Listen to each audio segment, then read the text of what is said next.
শুভ সকাল। আশা করি সবাই ভালো আছেন।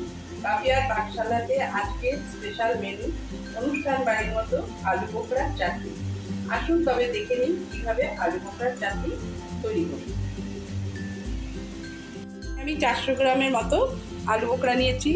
1 কাপের মতো তেঁতুলের পাল, কাজু, কিশমিশ, চিনি, ভাজা মশলা গুঁড়ো, সরষের তেল, কাশ্মীরি লঙ্কার গুঁড়ো, হলুদ আর সামান্য নুন, 2টো তেজপাতা, 2টো শুকনো লঙ্কা। তবে আমি কড়াইতে সামান্য তেল দিয়ে দিলাম। তেলটা আমার গরম হয়ে গেছে। আমি এখন 2টো শুকনো লঙ্কা, তেজপাতা, সামান্য পাঁচফোড়ন দিয়ে দিলাম ফোড়নের জন্য।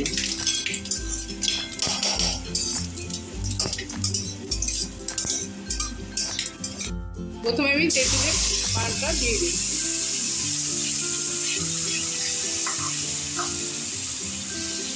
তারপর আলু বোখরাগুলো আমি এখানে ঢেলে দিলাম।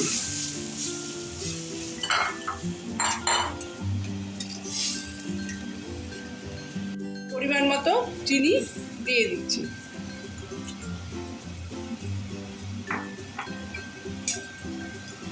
লবণ 1 চামচ,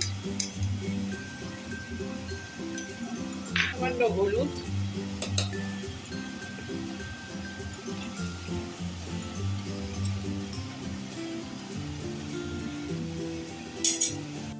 আমি 1/2 চামচ কাশ্মীরি লঙ্কার গুঁড়ো দিয়ে দিলাম, আর কাজু আর কিশমিশটা দিয়ে দিলাম। 2 চামচ মৌরি আর সামান্য মেথি আমি গুঁড়ো করে রেখেছিলাম, এই ভাজা মশলাটা দিয়ে দিলাম উপরে।